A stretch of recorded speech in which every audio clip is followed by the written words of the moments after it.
Hi, I'm Sandy Petersen. I'm going to talk about a gaming thing.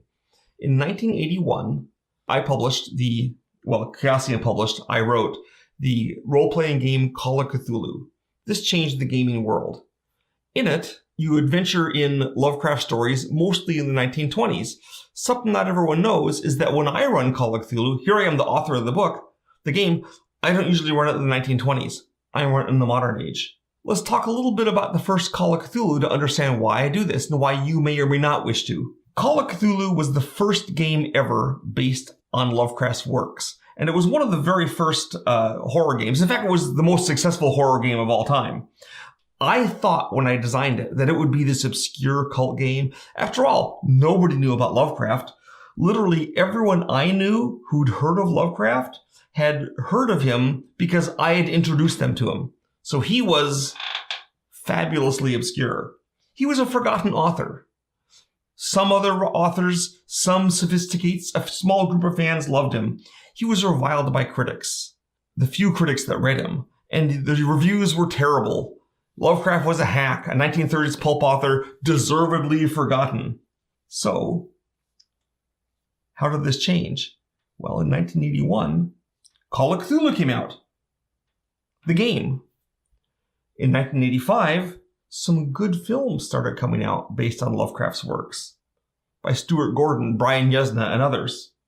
Also in the 1980s, S.T. Yoshi, a literary critic, started reevaluating Lovecraft as an author. He more or less single-handedly redeemed Lovecraft in the eyes of arrogant academics. These three factors combined, my game, Call of Cthulhu, moved through the role-playing hobby. Everyone heard of it, even people who hadn't played it. I know for a fact that TSR, the people that made Dungeons & Dragons, the most successful role-playing game, they all played Call of Cthulhu. Stuart Gordon's movies moved through the horror geek hobby. S.T. Yoshi had an effect on intellectuals. He also successfully started the publication of new versions of Lovecraft's works that had Lovecraft's original text instead of as edited by Farnsworth Wright. All these things were happening in the 80s, and they worked together to cause Lovecraft to boom and become popular in a way that had never happened before. I'm not sure which of us was the most influential. Probably S.T. Yoshi had the least effect because he was working with the intellectuals. But all of us spread the news. Today, Lovecraft is well known. You can buy toys of Cthulhu monsters. Case in point.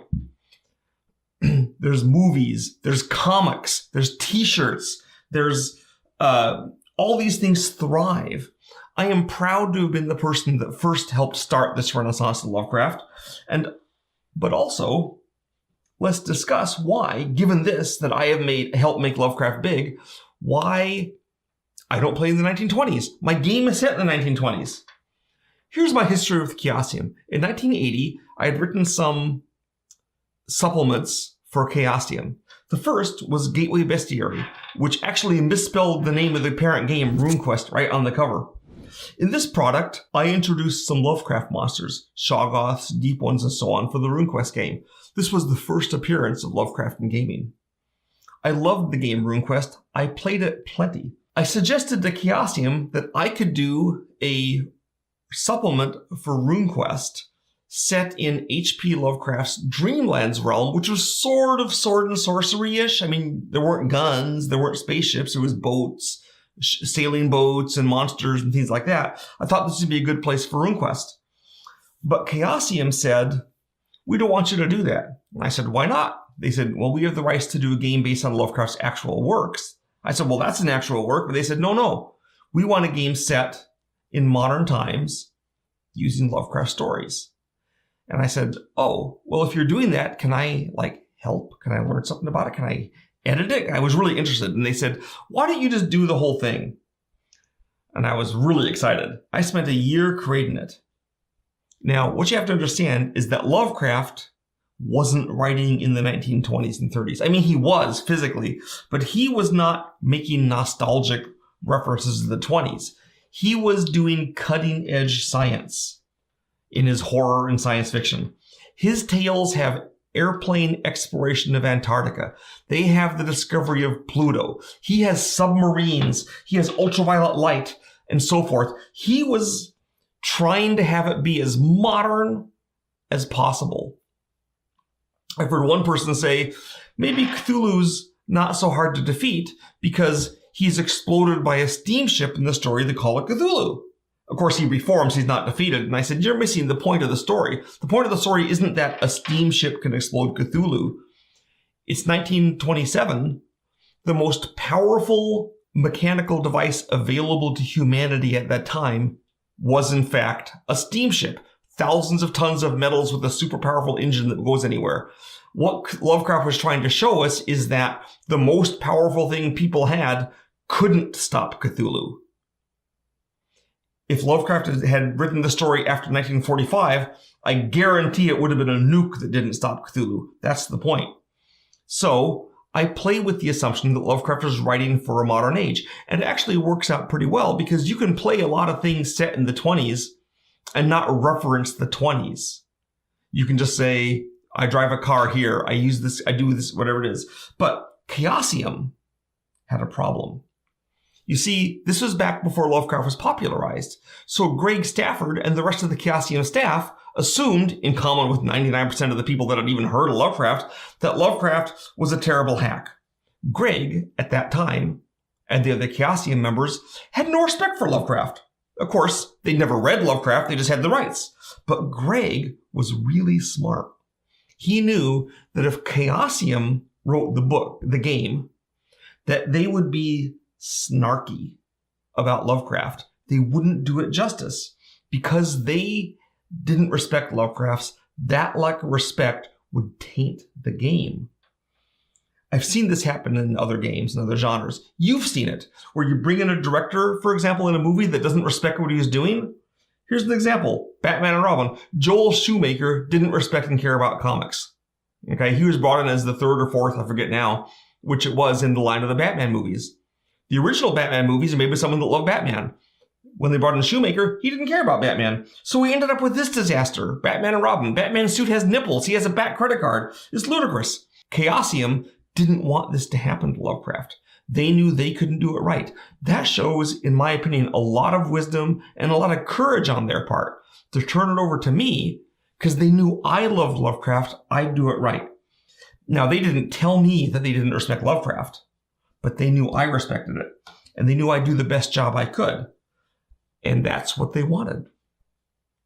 But Chaosium still had a problem, which was they knew that to make it into a game instead of just a manuscript, that's all I was going to give them, they had to do lots of work on it anyway. And that extra work they had to do, they still had to somehow be invested in. How could they do it?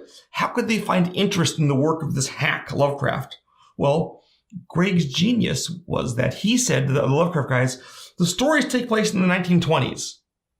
The 1920s are cool. Let's set the story then, with flappers and prohibition and gangsters and zeppelins, and thus the 1920s era for Lovecraft was born.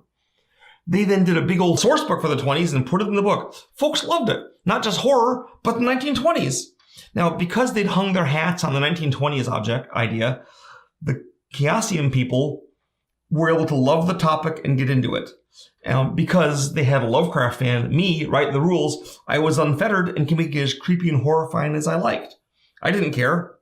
When I played a game, it was ostensibly 1920s, but the players drove cars, they had guns, there was police, there was phones. It was close enough to the modern times, usually it made no difference.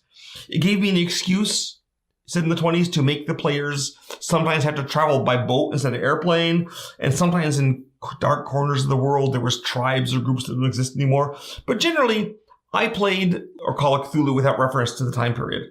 Not like the rest of the Chaosium team. They loved the quaint old cars and the flapper costumes. The important thing, though, is that we all had fun, and so did the gamers.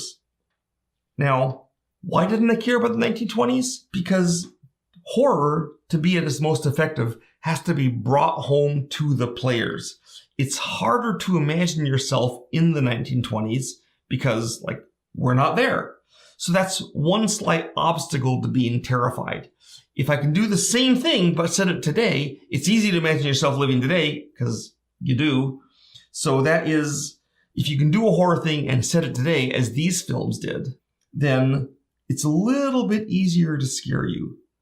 And it just gives you a little edge. I want all the advantage I can. So when I play, it's modern times. It's easier to run because I'm able to say, players can say, can I do X? And I'll say, I don't know, do you? Whereas in the 1920s, they would say, can I buy a submachine gun? And I have to look it up. I have no idea if you can buy a machine gun. Well, I actually did look it up. You can. But in the 2018, I know you can't buy a submachine gun. You got to get it. You got to steal it or get it from an arms dealer. You know, I know how hard it is to get a driver's license. I know how fast freight elevators work. Things today I don't have to look up as much. And if there's something I don't know, like if a player says, can I get a cell phone jammer? I'll say, I don't know. Anyone know? And then one of the players will know that, yes, you can just buy a cell phone jammer for a few $100. I'm not saying that you need to follow my lead and set it in the today. I just like the crutch of setting it in modern times. If you prefer the 1920s or the 1950s or the 1890s or the 1200s, by all means, play it there. Just remember, if you're not set right now, you might have to do a little extra work to make it scary, but you might have the advantage of the cool stuff of that other setting coming through and doing things to surprise and alarm players. That little extra work may be worth it. And in fact, if you read my product for Chaosium, Sandy Petersen's Abominations, there's stories there set all over the place. I even have a scenario that I've run, which is set in the year 2199 in the future. And you can set it when you want. I happen to prefer probably 90% of my stories are set in the modern age. Yours don't need to be. Mine don't need to be. And that's why I set them when I did. That's why we have the 1920s. And as a bonus, I explained why Lovecraft is known today and wasn't in the past. Hope you've enjoyed this discussion. I have. Take care.